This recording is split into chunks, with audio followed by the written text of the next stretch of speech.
Business News is next on the news at 10. Here's Imana Amawe.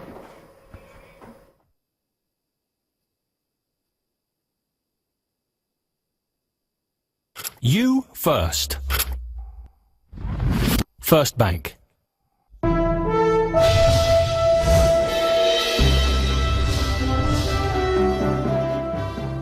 Many thanks for staying with us. Welcome to Business News. Nigeria's Debt Management Office says its recently announced savings bond will go on sale this month. According to the latest statement from the Debt Office, the bond offer will open on March the 13th and end after 5 days, while new issues will be sold every month. The DMO says it plans to offer 2- and 3-year maturities with interest payable on a quarterly basis on the bond, which targets retail investors. The minimum subscription for the new savings bond is 5,000 naira. And the Bank of Industry has added another scheme to its pool of micro-enterprise financing. This time, it's the Youth Ignite project, launched today in partnership with First Bank and the After School Graduate Development Center. Until now, the Bank of Industry had 2 micro-enterprise funding schemes on its radar: the Graduate Entrepreneurship Fund and Youth Entrepreneurship Scheme. With this meeting between the Development Bank, First Bank and AGDC, a new initiative is brought into the pool. The new program, called Youth Ignite, is coming on board after years of a pilot phase in Lagos. Its focus is training, business advisory and talent funding. For new people starting their businesses, they are able to get up to 200,000. For those people that have businesses already running and they're able to prove that they need more money, then they can get up to 500,000. And that's the max for this level. Just like other existing programs, the financiers say Youth Ignite is another credible lending program. Our credit policy is predicated on the prudential guidelines.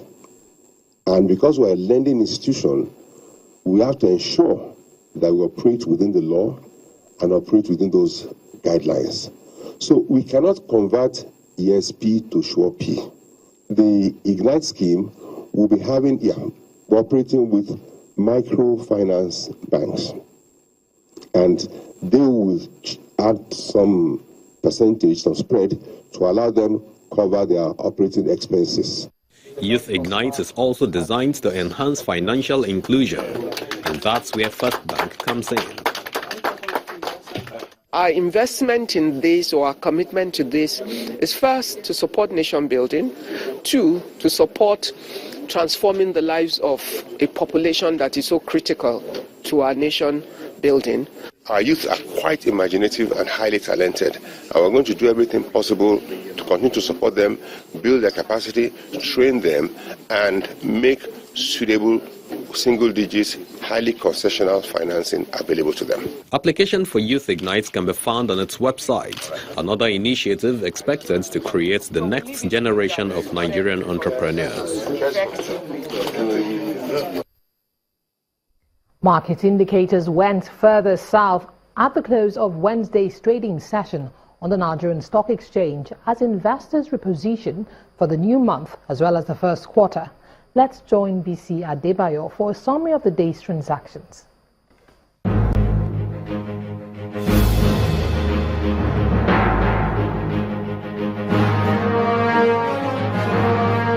The local equities market starts off the first day of trading for the month of March with a hangover of Tuesday's sentiment as key stocks dragged the main index down by 58 basis points to 25,183.10, while total market value fell by 5 billion naira to 8.71 trillion naira. Major transaction also saw volume turnover halved to 228.02 million shares against Tuesday's trading for over 2.39 billion naira in 2,958 deals. With 19 losers against 8 gainers, market breadth was negative in addition to muted activity from other stocks on the market. The price table recorded weak gains in percentage terms from Vitafoam, Nigerian Police Microfinance Bank and Seplat against a significant loss, mostly from Cadbury and 18 other decliners. For the 3 most active stocks of the day are Zenith Bank, UBA and United Capital. That's it on the stock market reports. I am BC Adebayo.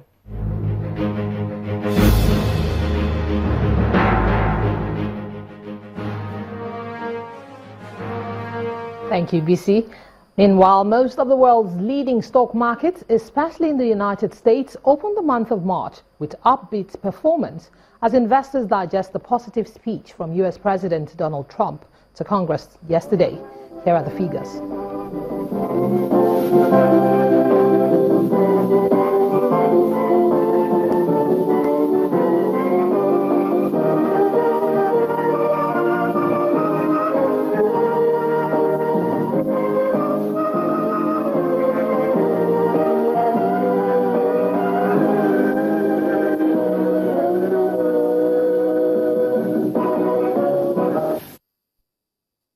That's a package on Business News tonight. Thank you for staying with us. I'm Emana Amawe. It's back to Amarachi.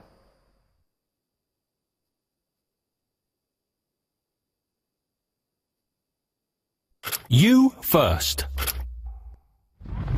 First Bank.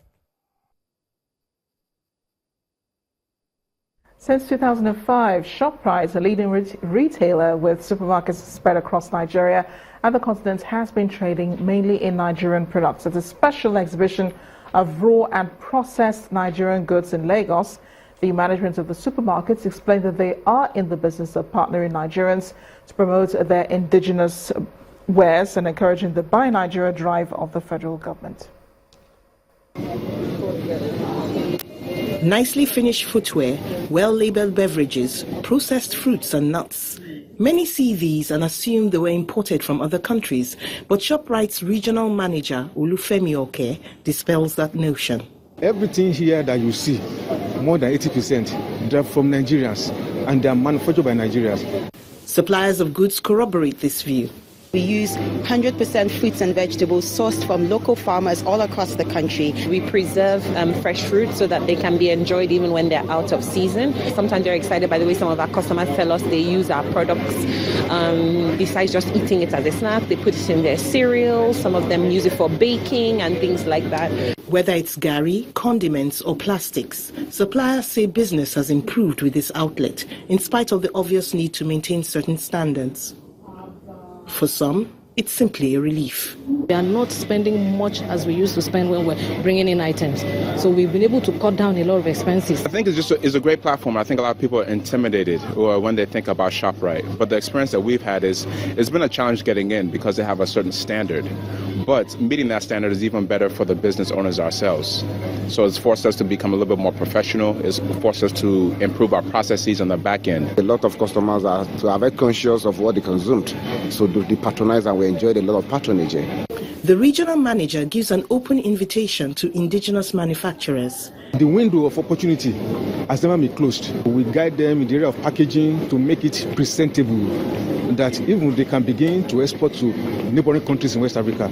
For ShopRite, which has been in operation in Nigeria since 2005, getting goods on their shelves is a credible step to exporting them. The federal government has started the process of handing over the National Assembly in Lagos to the state government. At the tour of the facility, the Lagos state government gave assurances that the 38,000 capacity stadium will be renovated. This is the National Stadium in Surulere, Lagos. Aside from hosting several football matches until 2004, it also served as the main stadium for the 1973 All-Africa Games. But now, this is the state of the stadium that was once the pride of the country. Obviously dissatisfied with the decay, the Lagos state government has indicated its interest to renovate the edifice. This, the federal government has welcomed with open arms. Your Excellency, we have gone round. We have seen the edifice is in a sorry state. The level of dilapidation is embarrassing. It can never be equated with our civilization as a people. And so whatever step that can be taken must be taken to address it. The governor admits he is indeed worried about the sorry state of the sports complex that used to be a cynosure of all eyes. We cannot fold our arms and leave this monument to just waste away like that. The last match that was played there was almost like 15 years ago. But the truth is this: the inner key to youth empowerment and youth employment is actually in re-establishing this edifice. If the takeover eventually becomes successful, the sports minister speaks on how to ensure the facility is maintained. For Lagos State government to sustain the national stadium, there must be a Lagos State Infrastructural Development Agency. This agency will be saddled with the sole responsibility of management of the National Stadium and all other relevant sporting facilities belonging to Lagos State government. With the tour concluded, it is expected that the Lagos State government will expedite actions to restore the stadium's lost glory in no distant time. For more on the renovation of the National Stadium in Lagos, I'm being joined by veteran sports journalist Ikedi Isiguzo. Thank you for joining us on the News at 10. Thank you very much. The taking over of the National Stadium by the Lagos State government does sound like good news to a lot of people. I'm expecting it sounds like good news to someone like you, who's a veteran sports journalist, who's probably covered, events at this stadium at various times. So how excited are you about this, although you sound like you have concerns about it? Well, anything that could improve the state of the National Stadium will be acceptable to most people. But I think we've started again on a foot that will cause a lot of controversy. One, how did this become the lot of Lagos State? That's what most people want to know. There was no bid for states that were interested in the National Stadium. There is no record that Lagos applied formally, as it were, to take over the National Stadium. It just looks like it was farmed out to Lagos. Why I'm saying this is, even in this same process, references had been made to stadia in Ibadan, Kaduna, and Enugu that they were handed back to the state governments. Ibadan and Kaduna had not been handed back. Enugu has, because in 2013, the state government applied formally to take care of that stadium. But even those three stadia, the one in Ibadan, Enugu, and Kaduna, they were built by regional governments. The federal government just took them over, renovated them and used them for some time. So if those states are asking to have those stadia back, it's a different thing from the National Stadium. Which one is a national asset? It means it belongs to the 36 states and the Federal Capital Territory. So if Lagos has been handed the stadium or has asked to improve it, people want to know, how did we get to that point? Is it that Lagos is now richer than the country itself? And then what happens to the other states who are also co-owners of this asset? That's where the challenges are. Isn't it a question of maintenance? I mean, who can take care of it better? And the fact that it is in Lagos, it sort of makes sense that it will be the Lagos State government taking over the stadium. When you say take over, we don't even know what it means to take over. Does it mean that the stadium now belongs to Lagos State?